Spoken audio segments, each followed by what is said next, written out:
So there are teachings and traditions, and I'm sure you've heard of these, that Moshiach was born on Tisha B'Av. So what I want to do today is explore where do these teachings come from and what do they mean. So we're going to start way back when, in the times of the Ramban. The Ramban, Reb Moshe ben Nachman, one of the greatest Rishonim, in the year 1263, he was living in Spain. He was summoned by the king of Aragon, I believe his name was James, who called him and said that you are going to be engaging in a disputation about Judaism versus Christianity.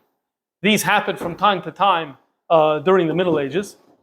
And each time it's another story, exactly how it happened, why it happened, and what happened over there. And the Ramban's event was a very unique event that happened that year in 1263. The Ramban wrote a report about this event, and this got him in trouble. What I mean by that is as follows.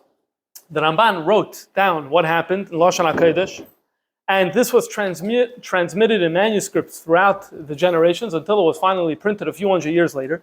And as I'll show you, Yidden used to use it. This was a good reference guide when you needed to have a debate with a Christian. It was a good resource to have because there was a lot of helpful tips there. However, the Ramban did not have permission to publish this. He did have permission to engage in the disputation.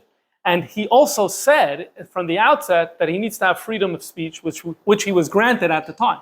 So he was able to say what he needed to say. But he was never given permission to write down what was said and to publish it.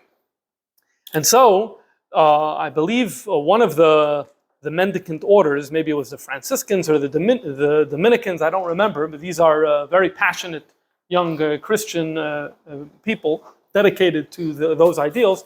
They sued him. They basically brought it to the king's attention that he had published this without permission. And as a result, the Ramban was forced to leave Aragon, Spain, and this is why he went to Eretz Yisrael. The reason this is important is because there's a record of the complaint from these monks to the king. There's a record. And in this record, it does not say that the Ramban lied. It does not say that he wrote something that didn't happen. All it says is that he did not have permission to publish it. Now you can be sure, had the Ramban written something that was not what was said, they would have jumped and pounced all over that. But they didn't. They didn't, which teaches us and tells us that the Ramban's account is exactly what happened. At that time. And the reason that's important is because, as is often the case, we also have a Christian account. The Christian account is written in Latin. There's a lot of overlap, but there are differences as well. There's a lot you can do. You can study this. Actually, last summer I went through the whole thing with the Chavrusa. It's very interesting to go through each one of these pieces. Today we're going to focus on one piece, one specific piece. So let's begin with the first text, where the Ramban is writing a summary of what happened. So he says, here's the beginning, and he says, Va'az Pasach Friar Paul, Va'amar, so this Paul was a Jew who converted to Christianity, and he joined one of these orders, which is why he's called a friar. Va'amar, and he said, that he is going to demonstrate from the Gemara, Shekvar Ba HaMoshiach Asher Hanavim Idim Alav, that the Moshiach about whom the prophets prophesied, he already came. He already came. Now, this is a big area of dispute between Christians and Jews during this time. Jews always said Moshiach didn't come yet. They said Moshiach did come yet. So what is he saying? He's saying that he was a Jew. He is a Jew. He knows Talmud. So he is going to bring a new frontier into Christian Jewish dialogue. What is, I don't know if dialogue, but disputation. Why? Because till then, from the advent of Christianity until this Tkufa, the Jews and Christians always argued. But the arguments were always around which book? The Tanakh. Yeshaya says this, and Tehillim it says that. That's what they focused on. Here is the first time documented case when they came with another chat. They're actually going to prove that the Tanoim and the Amoraim in the teachings of the Gemara have also Christian teachings. Okay, so this is what he says that he's going to do. So which passage in Chazal is he going to turn to? So the passage he's going to turn to is Vehevi Oisa Aggadah Sheba Midrash Eicha. He brought that famous Midrash that's in Midrash Eicha. There's today in the Midrash Rabbah set. So there's on the 5 on Bereshis through Dvarim, and then on the Chamesh Megillas. Really, these are 10 separate midrashim. Lav Dafka, they were put together at the exact same time and place. And so the Midrash, Eicha Rabbah, and in Eicha Rabbah, there's a long story over there, and this is going to be his evidence. So now we need to see, what does it say in Eicha Rabbah? The Emes is, it's also in Yerushalmi. Yerushalmi has this, as does Eicha Rabbah. It's a very interesting story. Very bizarre story, interesting story. So, it's long. So I'm going to be looking at the text of the heavy Aramaic, and I'm going to paraphrase in English. There was once a story of one individual who was plowing his field. His cow or his ox lowed. That's the word. In Old Torah English, you say he mooed. Okay. Avar alo echad Aravi, a Arabian person passed him. Amarle ma'at, and the Arabian asked. I'm paraphrasing. And he asked, "What's your identity?" So he said, "I am a Jew." So he said, "If you're a Jew, release your cow and release the plow." So he said, "Why?" So the Arab said, "Because the Jewish temple has been destroyed." So the Jew asks, "How do you know?" So he says, "I know from the lowing of your cow." This is very, very bizarre, but I know from the lowing of your cow that the Beis Hamikdash has been destroyed. You're a Jew, so life comes to a stop. Mourning needs to kick in. Stop plowing your field. This is what he tells him. While he's still talking with him, the cow lows a second time. So the Arabian tells him, tie back together your cow and tie back the plow, because the Redeemer of the Jews has been born. In the Aramaic, it is the Isyaled Prikoin de Yudoi. Prikoin is Yakum Purkon, the Redeemer of the Jews has been born. Amar Lei, so the Jew is curious. He wants to know, Umashmei, what's his name? So he says, Menachem is his name. His name is Menachem. Okay? He got, it usually takes a few days to get a name if you're a male, but here, right away, he has a name. What's his father's name? His father's name is Chizkiah. Father's name is Chizkiah. Menachem means comfort, the Maral says. Chizkiah means strength. Through the comfort, you regain your strength. So the Jew asks, and where are they living? So the Arabian says, in Biras Arba, B'debeis Lachem Yehuda, an area in Beis Lachem Yehuda. Okay? Well, this Jew is now on a mission. By the way, we don't know where he is. Doesn't tell us, is he in the Galil, is he in Yehuda, is he in Chutz La'aretz? We don't know exactly where he is. Okay. He sells his cow, and he sells his plow, and now he goes into a new career change. What's the career change? He's selling garments for children. He's selling garments for children. And he's going into cities and leaving cities, going into provinces and leaving provinces. What's he doing? Till he could reach Beis Lechem Yehuda. Why is he selling children's garments? Because this is his in to meet this child, as we'll see. Okay, all of the villagers came to buy clothing from him. I guess it was the hottest thing in town, and he had a good Instagram account, and so people are coming. However, that mother, the mother of that child, did not come to buy clothing for this Menachem, the son of Chizkiah. So he goes over to her, and he says, why is it that you have not bought clothing for your child? So she said, because I feel, I'm worried for difficulties for this child. Why?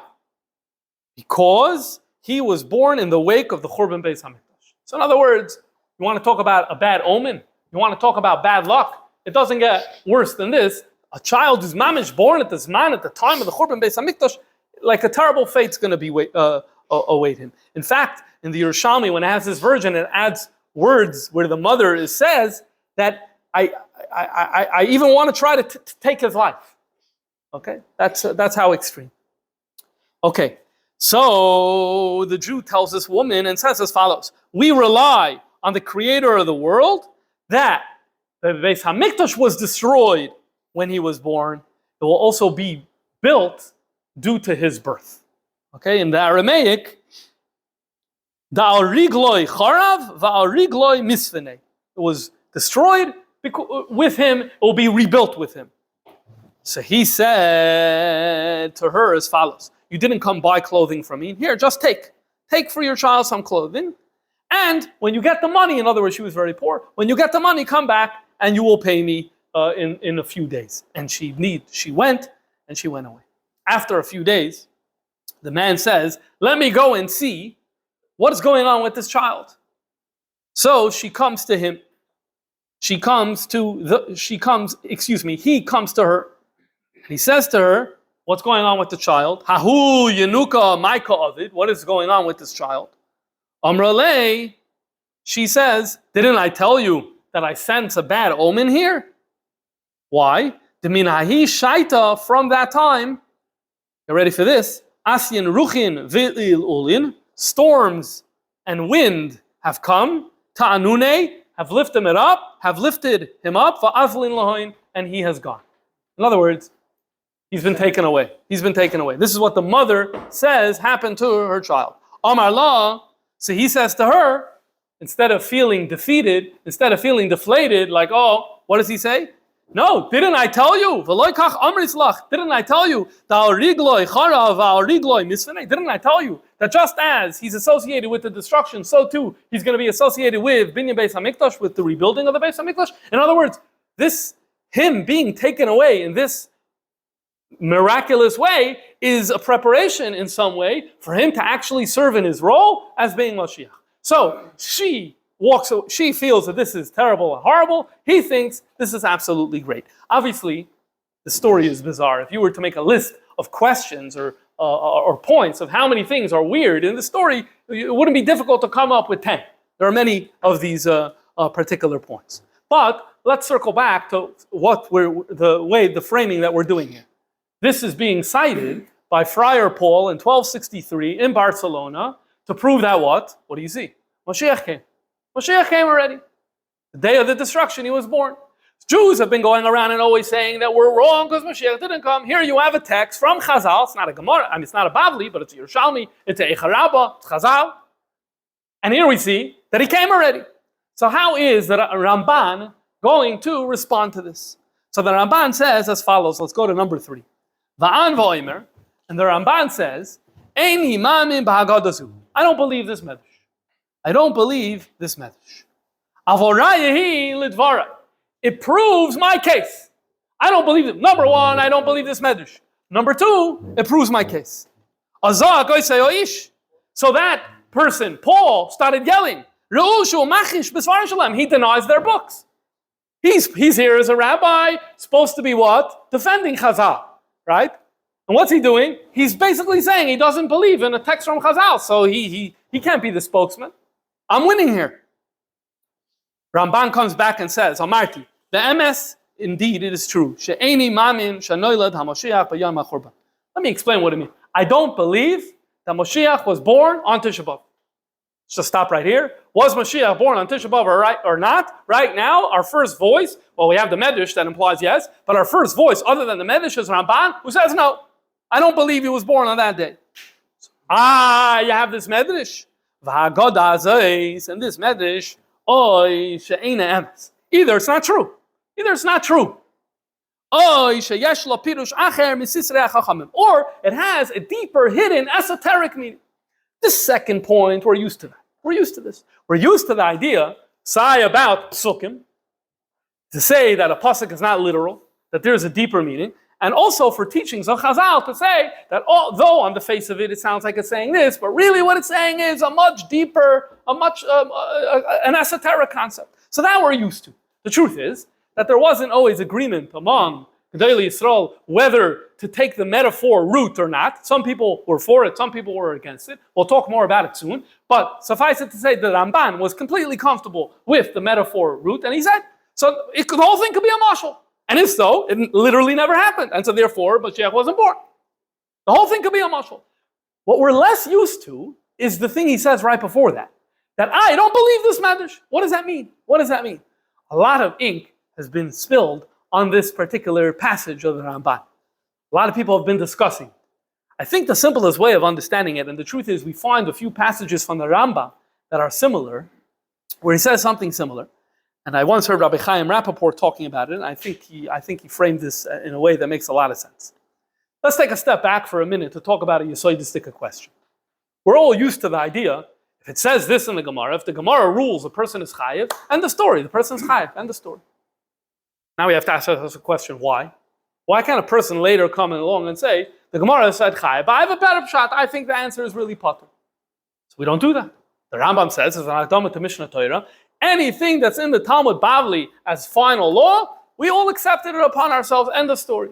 And he says, if it's something that's not clear in the Gemara, so Rav Hai Goin said this, and Rav Shrira Goin said that, okay, so you follow Rav Hai Goin, you follow Rav Shrira Goin, and no problem. That's where we have diversity within Judaism. But when the Gemara dropped a psak din, so then everyone has to follow it. The Lashon he writes over there is kaifin, we force all the but they did all over the place, everyone has to follow. In other words, Talmud has the final word on all matters of law. The Lashon, and the Rambam has to explain this. What does he say? He says the justification for this, and the Agdama to Mishnah Torah writes this, the justification is because you had Roiv or Kol Chachmei Yisrael. The Talmud Bavli was not a project by one person. The Talmud Bavli was a project by many people, and it has an acceptance history. It's not just that it was written, an acceptance history. By who? All of Chachmei Yisrael. By the time you come to the Rambam's day, all of Chachmei Yisrael had accepted the Talmud, and therefore what? He doesn't explain it so much. There's a piece from Rabbi Chanan Wasserman and Kovetz Shiurim where he basically says, and it makes sense because it reads well in the Rambam, that Haskamas Kol Chachamim, all of the rabbis agreeing to something, is equal to the concept of a Sanhedrin. Just like we understand that when a Shaila came up in Yerushalayim and they went to the Bezdin, they went to the Sanhedrin, and they said, is it treif or is it kosher? And they voted, and they paskined it's treif, so it's treif. A person's not allowed to go against the Sanhedrin. We have a concept called Zaken Mamre, and the whole laws of Zaken Mamre is for someone who goes against a Sanhedrin. That's the system, the way the Eibusher set it up. So just like it works for a Sanhedrin, somehow, Kol Chachmei Yisrael have the power of a Sanhedrin as well. Talmud Bavli is Kol Chachmei Yisrael. A Gadol Yisrael, it could be the greatest Rishon, the greatest Achron, but he's only one person. So you don't have Askamas Kol Yisrael, and so therefore you don't, and so therefore it's not binding. So Vaistois, when do you say that you have this concept of Haskamas Kol Yisrael, Haskamas Kol Chachamim? Only in Yonim of Halacha. Only in Yonim of Halacha. So that's where we say, if the Gemara said Chayiv, and the story is Chayiv. There is later to Shoinim, they can't come and revisit that. However, when it comes to Yonim of Aggadah, so let's go back. The Sanhedrin, they never paskined on that. They never, a Shaila and Aggadah never went to the Sanhedrin. Because it never went to the Sanhedrin, an argument could be made that the whole concept of Achrei Rabbim Lahatos, and so therefore Haskamas Kol Chachamim never even kicks in. And so therefore it's possible to imagine that the Ramban and the Rambam, just like when you had two Amoraim sitting across the table, one said this and the other one said never happened. Is it a problem? No, it happens all the time in the Gemara. Of course we have the issue of Machlekes b'Metzias, but at the end of the day, open any page of the Gemara, you have Amoraim arguing with each other. He said it happened like this, he said no, it didn't happen like that. We don't bat an eyelash. We're okay with that. So just like you're okay with that for one Amoira against another Amoira, you should be okay with that for one Amoira against the Rambam. Why? Because here you don't have the concept of Haskamas Kol Yisrael. Now, did this become the norm? Is this the norm we were raised with? No, this is not the norm we were raised with. Why? Because there's another way of looking at it. That everything that Chazal said is you can't come along and say Eini Maimin. With that concept we don't do. So there's different traditions in this regard. There's a lot of evidence to suggest, and this is one piece in a larger puzzle, that at least by the Sephardim they had this concept. And so therefore the Ramban feels very comfortable saying, yeah, I know he said that. Fine, I disagree. I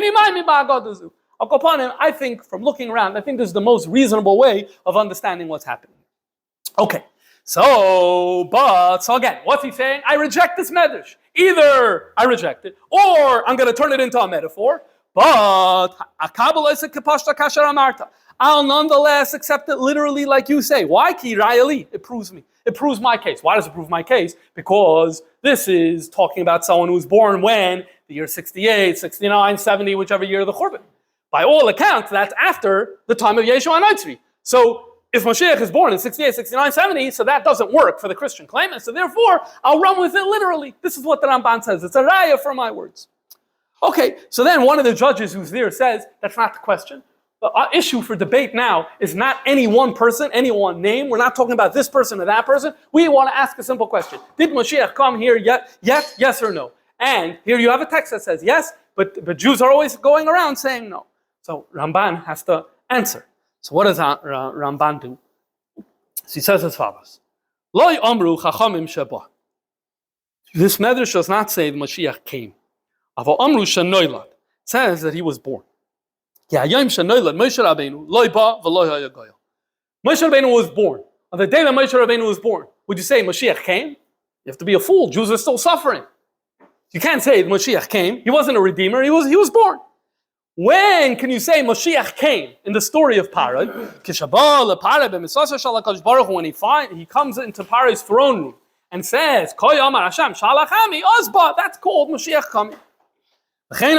Likewise, when he's going to come to the Pope, that was the vision then. The Pope was the most powerful person at the time. He's going to say, God told me, let my people go. Then Moshiach came. But that never happened. And so therefore Moshiach never came. So in other words, you could say Moshiach was born, Moshiach didn't come. Then he goes further and says, the truth is, he's not even called Moshiach yet. What does Moshiach mean? Moshiach means anointed. This man wasn't anointed. For example, David HaMelech, on the day that he was born, wasn't anointed. He wasn't called Moshiach Hashem. When did he become Mashiach Hashem? When Shmuel actually spilled the oil on his head. Same thing. When Elio is going to anoint Moshiach, then Yikra Moshiach. And then when he comes after that to the Pope, Az Yikra Goyal. So in other words, there's 3 stages in the coming of Mashiach, so to speak. First, he needs to be born. Okay, so that happened according to this Midrash and happened. Then another thing needs to happen. He needs to be anointed. That didn't happen. Until that happens, he's just a person. He's not Moshiach. Then, even after he's anointed, he's not the Redeemer yet. He's just anointed, but he's not the Redeemer. When you become the Goyel is when you have that confrontation with the Pope. That's what it is. Okay, so in summary, what's his point? Number 1, I reject this Midrash because either I reject it outright or it's a metaphor, and so therefore Moshiach wasn't born. Even if you want to say Moshiach was born, all it means is born, not come, and not anointed. Fine. Now, this debate wasn't a one-day disputation. It went over a period of every few days. They had another meeting. And at the follow-up, what we just read was from the first day. At the follow-up, the Ramban felt the need to clarify a little what he had previously said.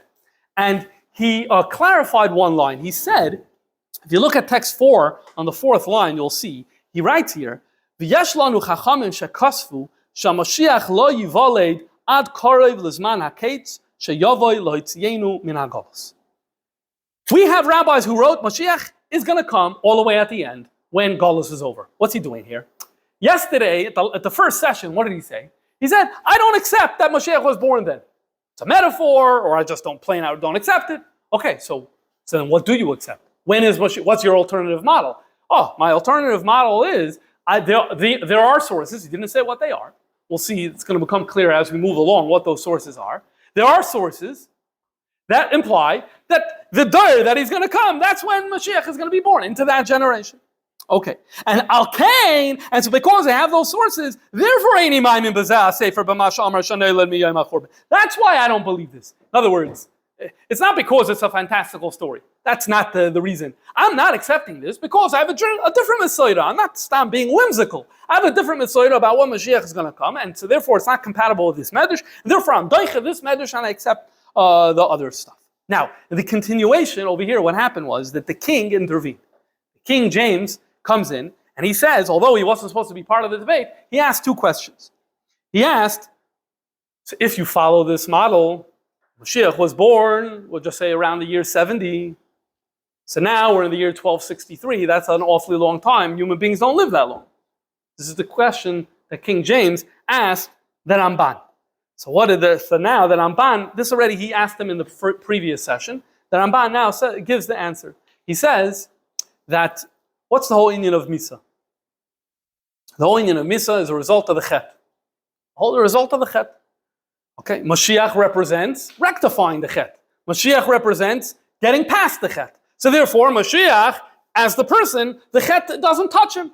He transcends it. And so therefore, nope, it shouldn't be a surprise that he can live a very long life or even live forever. In other words, exactly what would have happened before the Chet. However you understand what would have happened before the Chet, where it says that don't eat from the fruit, because if you do, then you're going to die. Implying that were it not for eating from the fruit, then either there's 2 shittas. Either people would live a very, very, very long life, one shitta, or the Ramban's own shitta in his Pirush al Torah is that people would have been literally immortal. Okay, so Moshiach, who the whole sin doesn't influence him, so therefore he's able to live forever. This is what he answered on that question.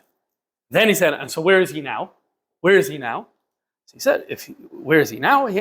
Before the Chet, where was Adam Rishon? In Gan Eden. Gan Eden is a physical place here on earth. Okay, then he gets thrown out of Gan Eden. He gets thrown out of Gan Eden. Moshiach is hecher from Chet. He's beyond the Chet. So where is he? He's in this physical world, in this place. That's the Gan Eden. According to the Ramban, there is a place in the... Very often we use the term Gan Eden, we mean something spiritual. According to the Ramban, there's two Gan Edens. There's a spiritual Gan Eden. That's a oilam for neshamas and whatever. And then there's something, there's a physical Gan Eden down here in this world. That human beings don't have the ability. That's what Bereshis is saying, that Hashem put malachim there so that human beings don't have the ability to get inside. Okay, so however you want to understand that, you could probably have a fascinating shiur just on that topic, but that's where Moshiach is. Okay, good. What's becoming clear over here is all of a sudden we're realizing there's two hashkafas about where is Moshiach today, or when is Moshiach born, put it that way. Two shittas. One shitta, which sounds like the pashtus of the Midrash is, Moshiach gives a very miraculous type of vision for Moshiach. He was born on the day of the Churban. He was whisked away by some winds. He's in Gan Eden, in a physical place in this world, living a very, very long life for a very, very long time. That's one vision. Another vision is what the Ramban is laying out here is that in the Dor that Moshiach is going to come, a person will be born in a much more of a natural type of a model. This continued.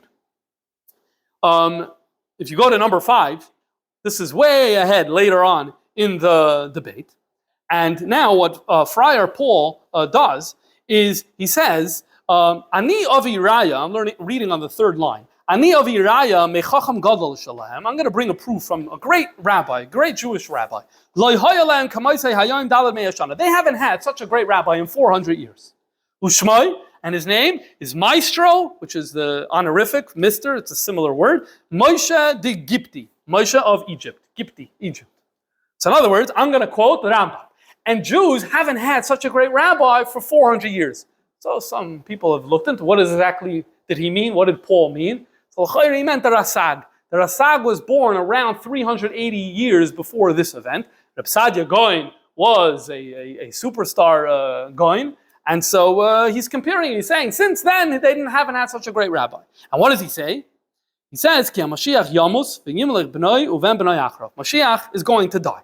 So he's bringing this argument here, the concept of Mashiach is going to die. You have this, the Rambam says, one second, the Rambam says, the Mashiach is going to die, and then his child is going to take over. Which is, why is he saying this? It's unlike you said that Mashiach's not going to die. Vishal, and he said, I want to show you the text. Bring me Sefer Shoftim, the last book in Mishnah Torah, where I want to bring this text. Okay. Amarti Lifneim, the Ramban here, notice he has the ability to absolutely pounce. Why?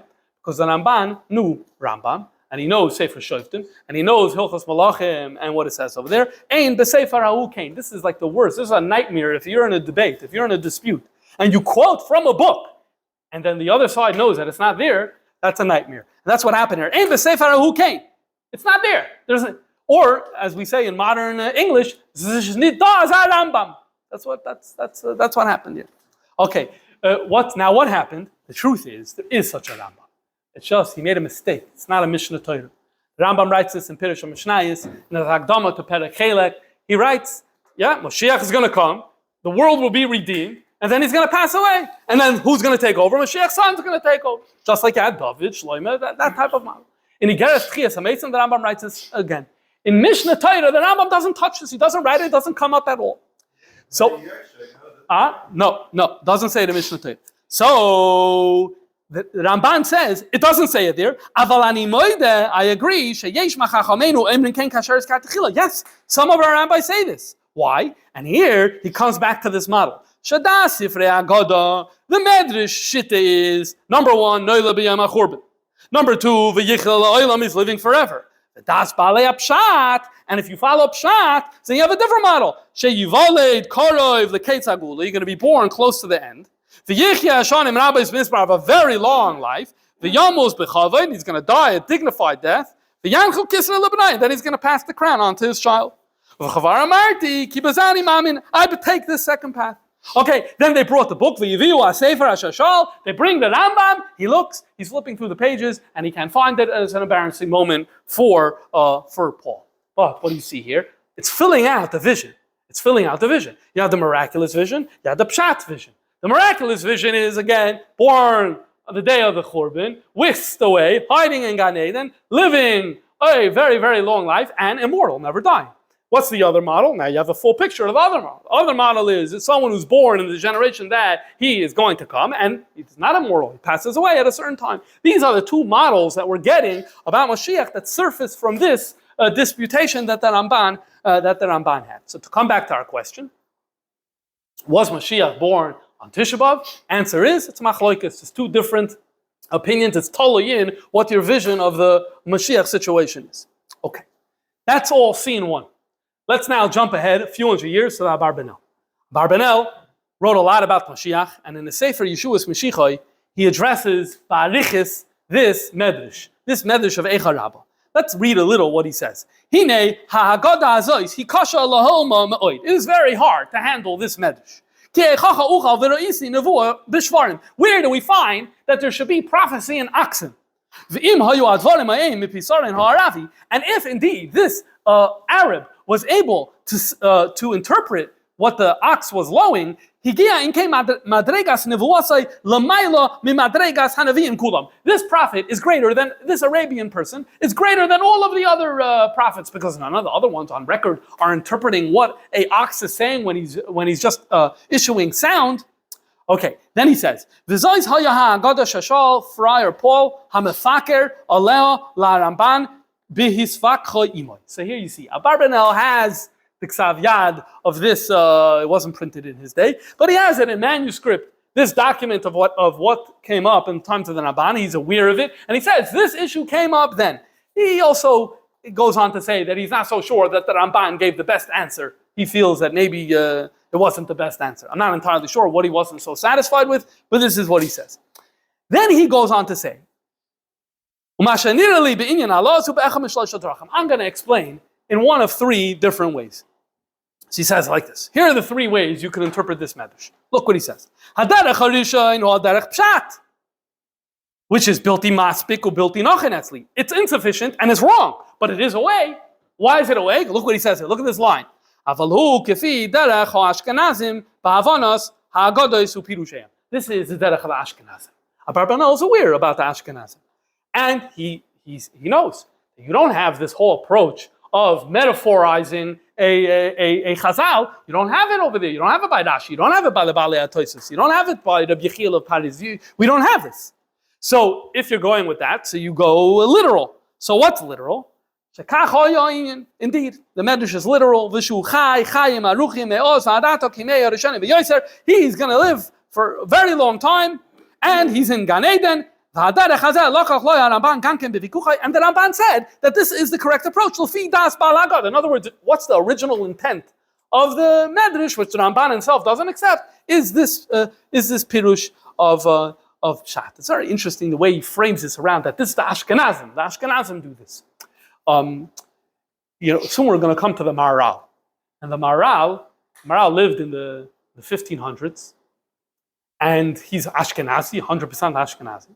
He's living a little further east, he's living in Prague, but he definitely has the Kabbalah and the Mesorah of Ashkenazi Jewry.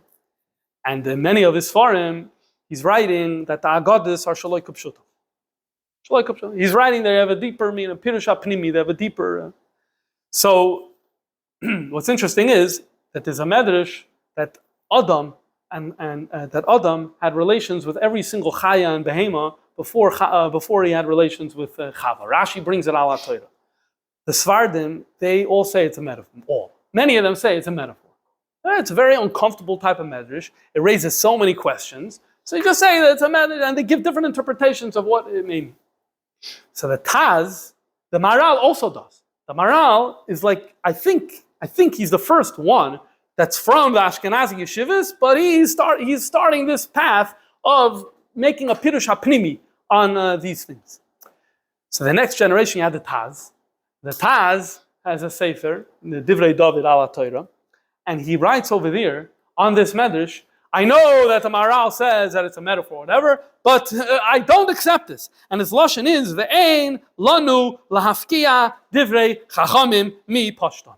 We should not take the words of the chachamim out of their literal meaning. So I look at this as like some pushback. In other words, he's starting to see that the Ashkenazi Messiah is starting to weaken with the Maharal and others like him, and he's like fighting back. He's saying, no, this is not our tradition. This is not the way we do it. Okay, so this you're seeing this in the Abarbanel. There are other sources that really put this picture together. Okay, then Abarbanel continues and says, so if I'm not going with that approach, if I'm not going with the approach of Pshat, then what is the approach?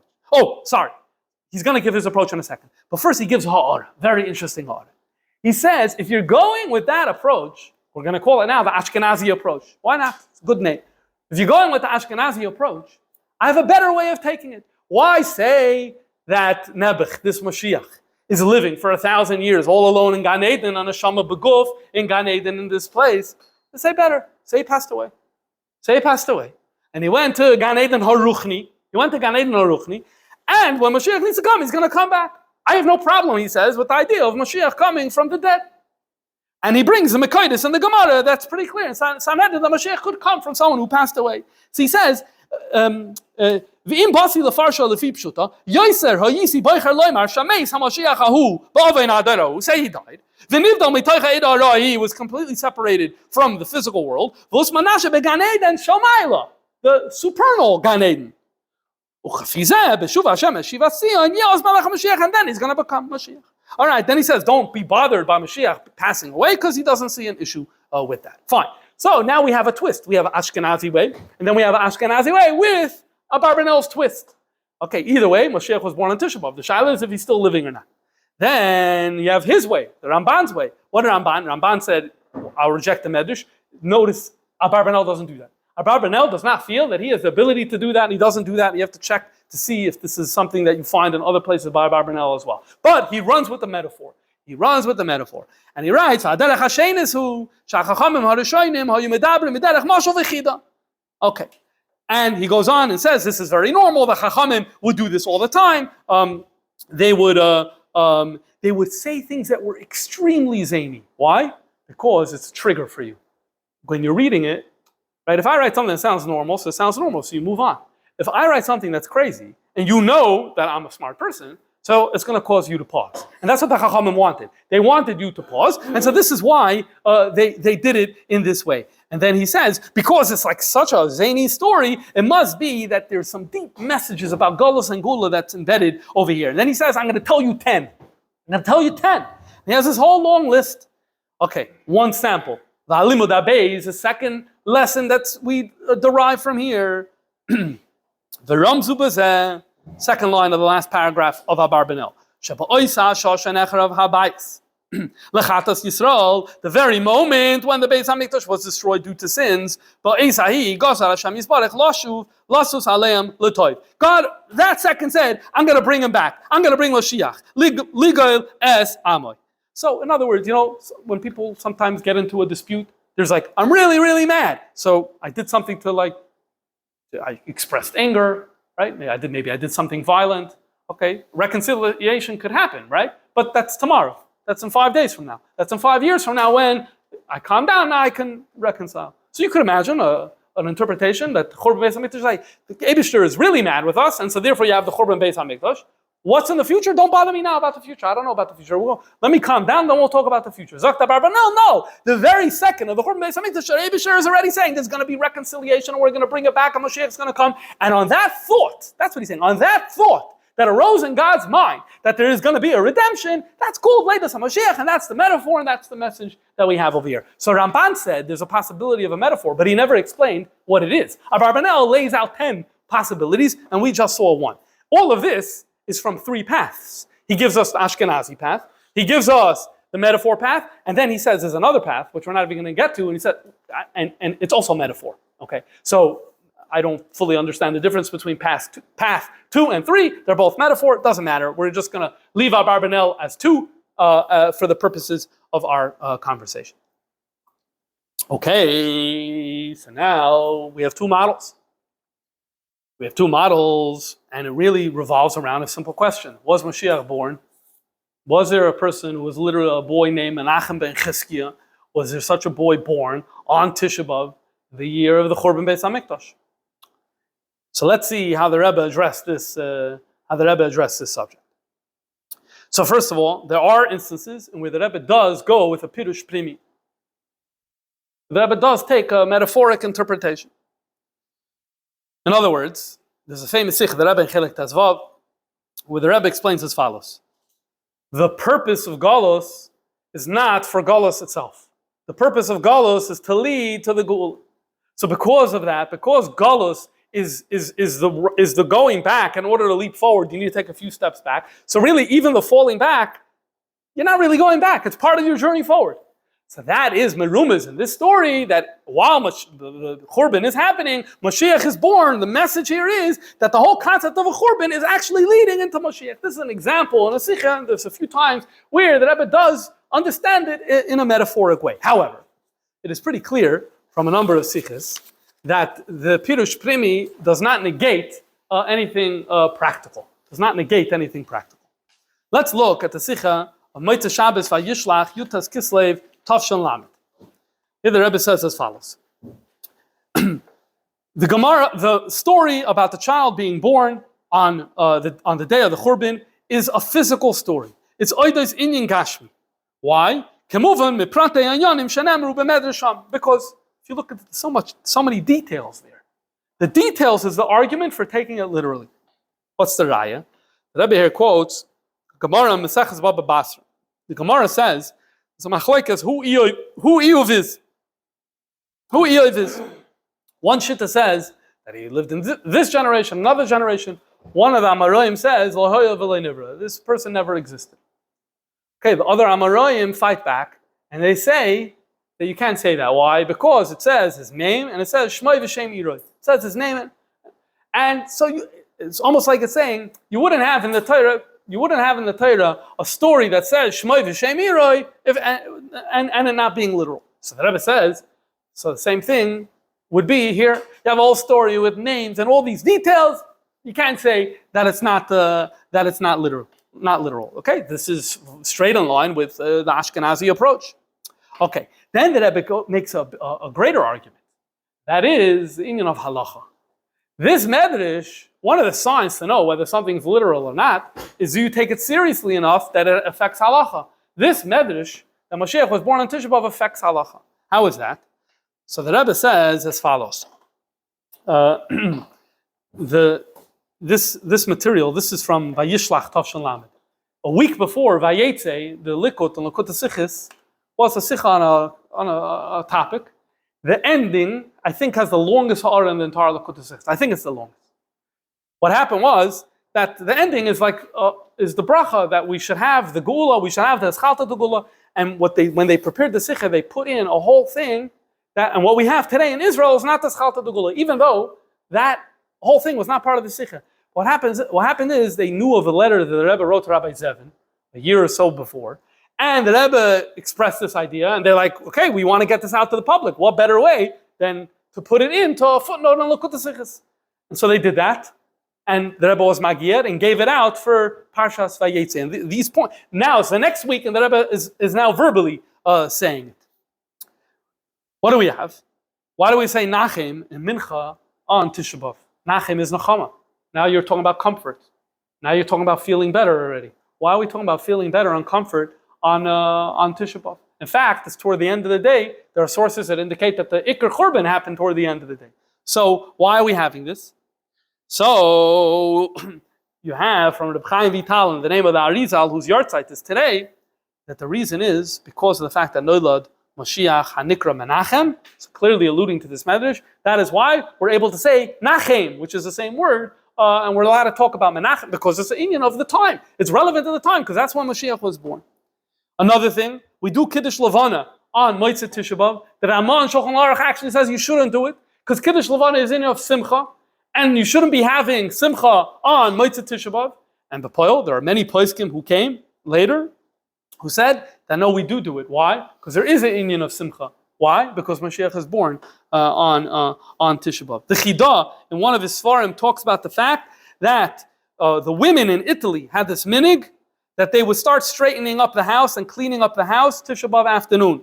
And he says the reason for this minig is because of this same thing. We have at another sefer, the Kolba, it was written earlier, is one of the Rishonim, is written in Provence. He writes about a minig that there were women who would take showers already. They would wash their heads. They would wash their heads min mincha l'mayla on Tisha B'Av. And he says this is a minig of skenim arishonim uletoiva niskavnu v'asu smach ledavar amasha amru ba'agada ki haMashiach noiler b'yom Tisha B'Av. And they were relying on the fact that Mashiach was born. Just, he goes on to say, just like you need to make a zecher l'churban, which is what Tisha B'Av is, and a zecher for Mashiach you don't need to make. That you also need to make. And so therefore we do this. He goes on to say that really it's only the women. Why not the men? So he goes on to say the men. Okay. He says the men don't need the reminders. We have good amunah. We have why? Because we're Talmudic Aggadah, he says. So we learn, so our amunah is strong, so therefore we don't need to make a zecher. But the women, they aren't learning, he says. Because they aren't learning, so therefore by them the amunah is weaker. So therefore they need to do this in order to fight. So these are the interesting dinim and minhagim that express this. One more thing that Rebbe points out, there's poskim that say that if you're worried that a shidduch is going to fall apart, then you're allowed to make a shidduch on Motzei Tisha B'Av as well, also for the same reason. So this comes up and surfaces in halacha again and again and again. So now what are you going to say? Metaphor. You can say never happened. Okay, so you could say that even in a metaphor, some ruchnistic thing was going on, right? So for that, okay, so you could. But at the end of the day, it's glatter and it's geschmack. You say, no, the Moshiach was born, Nachem and Nachem. Okay, so the Rebbe is making an argument that this is literal. Now, if you say that it's literal, the question becomes why? Why was this necessary? So the Rebbe addressed that. Why was it necessary to have Moshiach who's being born at that moment? Let's look at Lekut Sichos Chelek Chavtes, page 14. The Rebbe says as follows. Der Sipur in Midrash, the story in the Midrash, when Hapara Tzayekas Pam Acheres, when the cow lowed for the second time, so the Arab said, Mashiach was born. What does that mean? Meaning, redemption can happen immediately.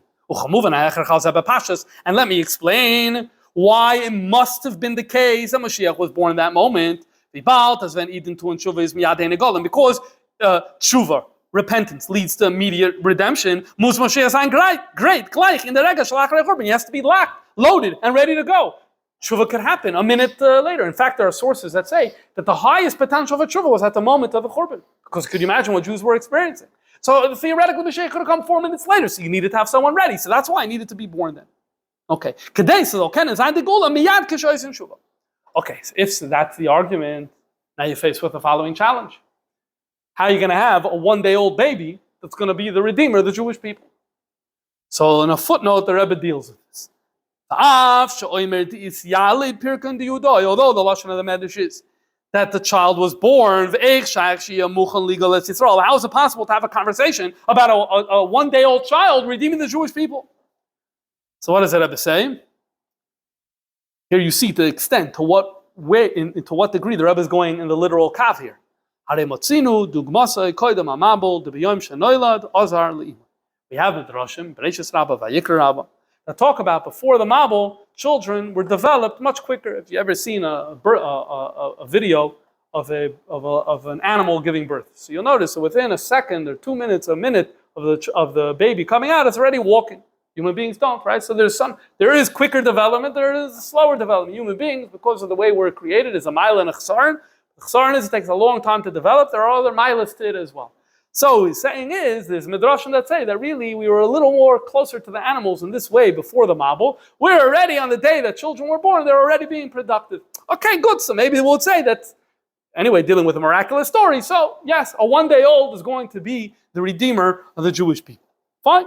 This is what he says. The Rebbe also points to in another sikha in Achron Shal Pesach Chashim and Beis, where the famous nevuah of Agar Ze'ev and Keves. Everyone knows this nevuah. But that same pasuk also says V'nar kata noeg bam, and a young child is going to be leading these animals. What does that mean? A young child meaning someone who is young, who before Mashiach came wasn't able to get anything done, now is able to lead animals. And which animals does Ze'ev together with the kevis. That's a shtickle mucker for this idea of young maturity and productivity from a young age. And the Rebbe says something very interesting. And we need to investigate the nevuas hayeled. Okay, so this is a very interesting topic. We're not going to get into it today. The Rebbe is basically saying we need to look into the nevuas hayeled story. Basically, as follows: you have in Seder Adoros, which is a history sefer, where it's said that in the times of during the time after Chasimas, around the time of when the Gemara was finished, 100 or two so years later, there was a story of a child in Eretz Yisrael who was born, who was talking on the day that he was born.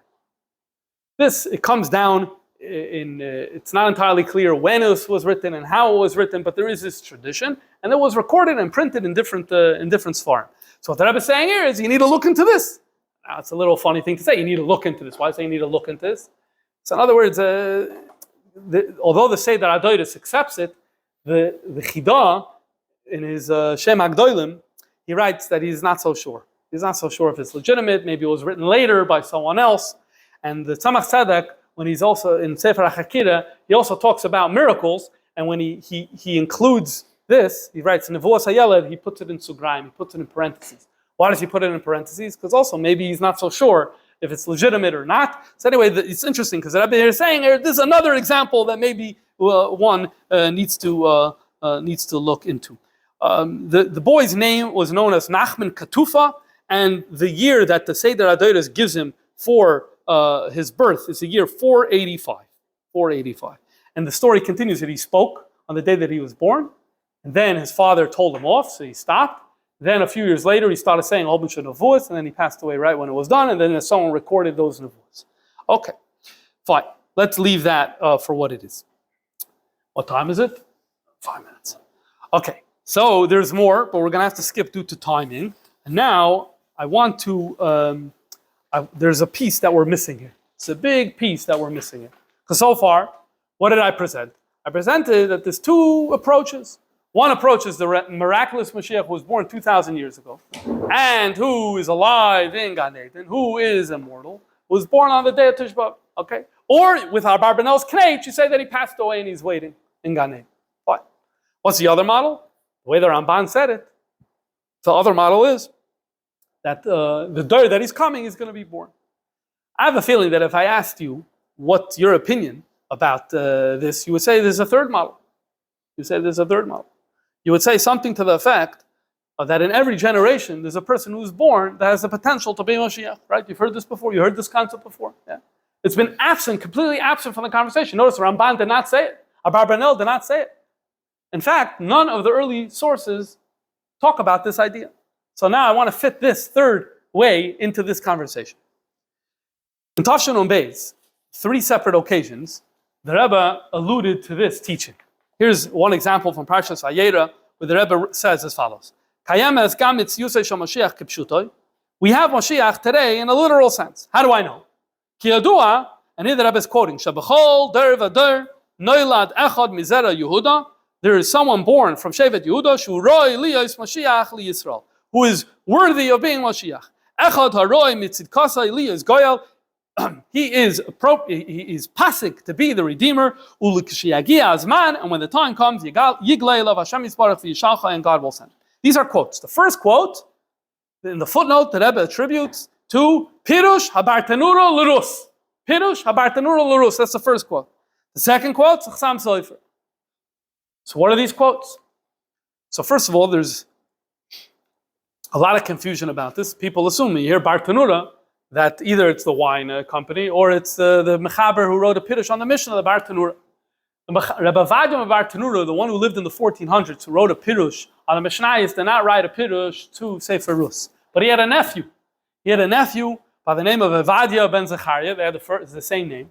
And this Evadia ben Zechariah was like more of a Mekubal than his uncle was. And he did write a Pirush to Rus. And he writes, and you look at number 13, you'll see, this is the quote, he writes that we're suffering from the illness of Nachash HaKadmoini, and that's getting in the way, that we can have Moshiach come, and here he says, what does that mean? This is the quote. You're talking, this is someone who lived in the 1500s.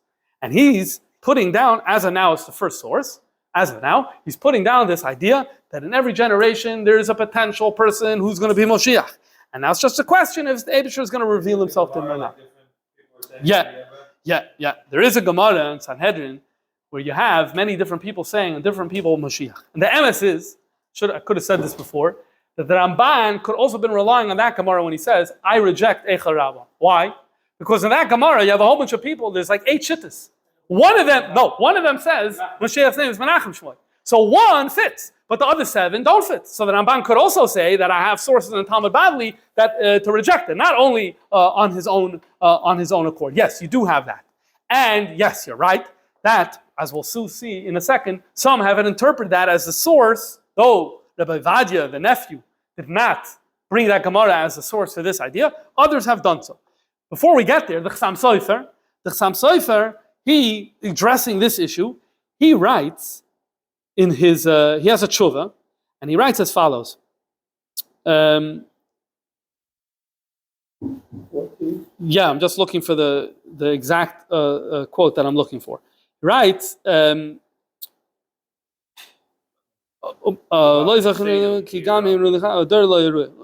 He basically writes this idea that in every generation you have a person who's a Mashiach,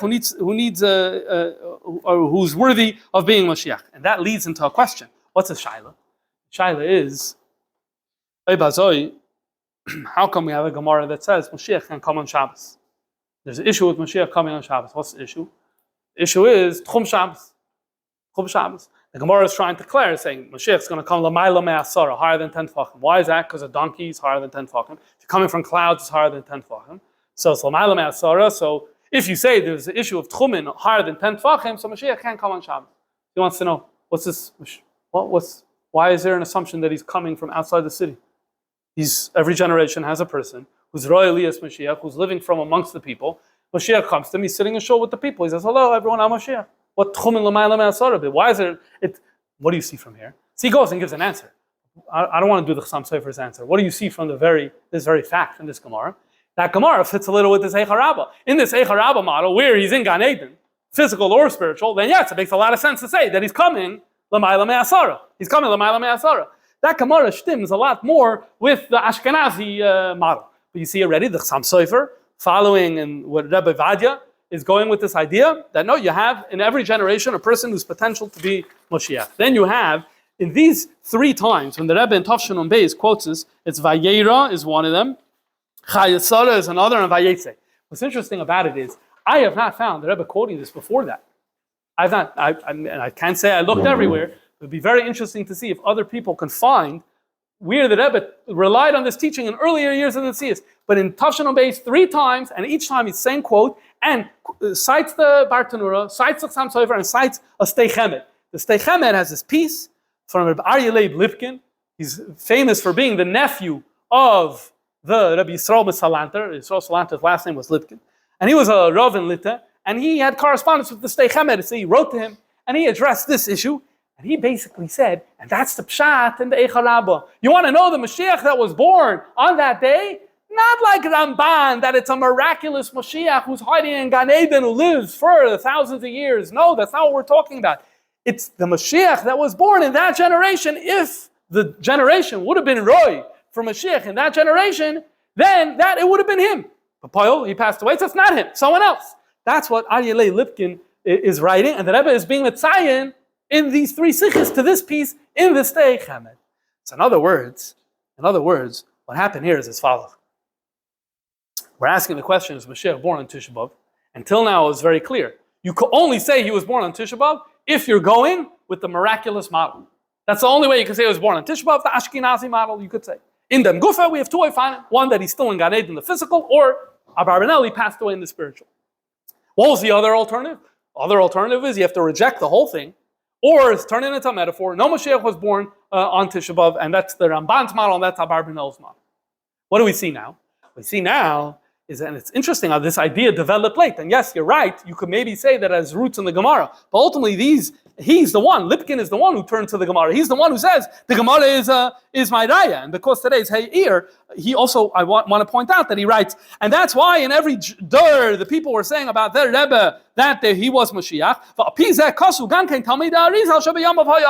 Okay, it'd be very interesting to see if you had in the generation between the Gemara and the Arizal, if you had this idea, because I get to know how people think in the different doiris, but this is what he's quoting, this is what he's saying. So in other words, he's saying the Gemara fits, the Gemara Sanhedrin, where each Talmud is saying their Rebbe is Moshiach, fits this third model. The third model is every generation is a person who's born, Roilim Moshiach, and the first one was in this Midrash. So now we have a way of accepting the Midrash without accepting the whole miraculous package.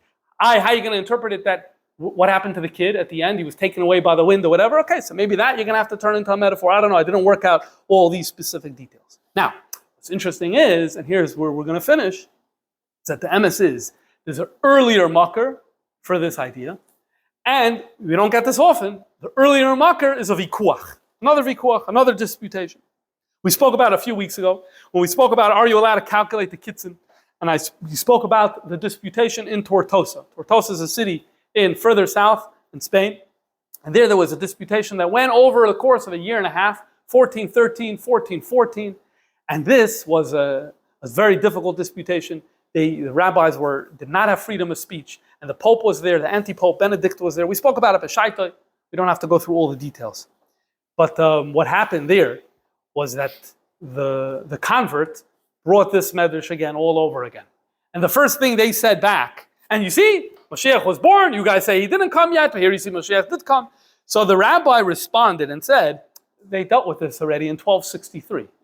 Do we need to go through this again? Okay, see here you see again, the Yidden had the reshimis of the stuff that happened earlier. Like we know, we don't have to go back and deal with this all over again. Okay. Settled. Yeah, settled. Okay. So then they're like, okay, so tell us what Ramban said. So now they have to chazer what Ramban said at this earlier disputation. So he says like this, Omar Dan Vidal, on the third paragraph of 16, Hamaistro Pirish, She'ein HaKavana Shanoilad B'Poil. Ramban said, Ramban said, it's not literal that Moshiach was really born. Okay, so in other words, that's either reject or metaphor, it's not literal. Vafilu Noimar Shanoilad B'Poil, even if you want to accept it, it doesn't mean Moshiach came. You could be born, but he didn't come, he's still in Gan Eden. Now he circles back to this idea of not accepting that he was born. Rambam says it didn't happen. We don't have such a Rambam. But we do have Rambam again and again saying what? That Moshiach is teva, it's natural, everything, and he's going to pass away. So if everything is natural in teva, and if Moshiach himself is going to pass away, so obviously Rambam is going to reject this model that has him in Gan Eden. So it's not a befedish Rambam, but they're deriving from the Rambam that the Rambam has this other model. What are you going to do with this medrash? So rather than saying I disagree, which they don't want to do, just like Abarbanel wasn't comfortable doing, they don't want to do. From that day, B'chol der v'dor, in every generation, Noilad Adam Ro Elias Mashiach Im Yisrael Yuruim.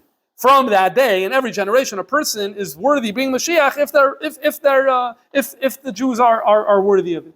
And the person who said this teaching, he wanted to be Ma'ir Lavavis Al-Tshuva, and he wanted to tell them, don't think like Golus Bavel that is 70 years. No, this is Tali and you. It's not time. Do tshuva. So, and Moshiach could come now. In fact, he was already born if he's coming in this generation. And this is the interpretation of Don is the honorific Chazdoi. We know who he is. He's Chastai Kreskas. He passed away 1 or 2 years before this, 1410, 1411, 1412. He was the Gadol Hador at that generation. He wrote a sefer called Eir Hashem, a sefer Machshava and Chakira, a very, very towering figure. And had he been present at this disputation, maybe it would have been better. B'Poil, we have here them saying that Chastai Kreskas said this, that this is the pshat, that in every generation there's a person who's born that's roy to be Moshiach. So this is earlier. This is in 1412, 1413. The other sources, the Bartanur and the Chasam Sofer and all that, is coming later. This is the earliest source that I was able to find that has this particular idea. Anyway, the ending of this part of the Tortosa disputation was that how could you say that Moshiach is alive for so long? It doesn't make any sense. Someone could live for 1,000 years. So one of the rabbis there answered, yeah, Chanoich, Elio, there's traditions of other Jews living for a long time. So the Pope gets all mad and says, that doesn't explain it. So one of the rabbis there, his name here is Rabbi Asteruk. He said, dear Pope, you believe many, many bizarre things about your Moshiach.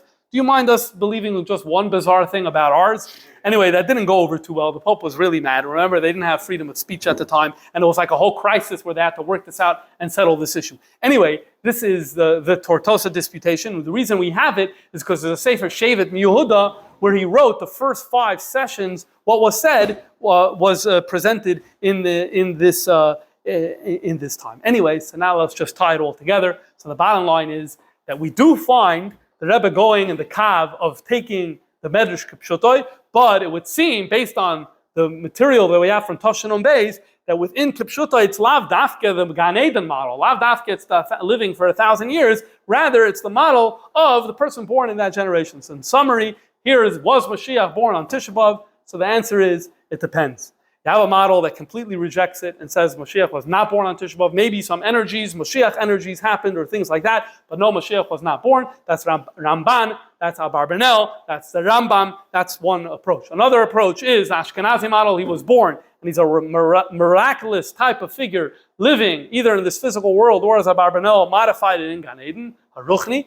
Then you have this middle approach that seems to have developed later, this idea that in every generation a person's roy to be Moshiach is born, and that Midrash is referring to that specific person. The main thing is that we should have the Geula Shlema before we get to Tisha B'Av.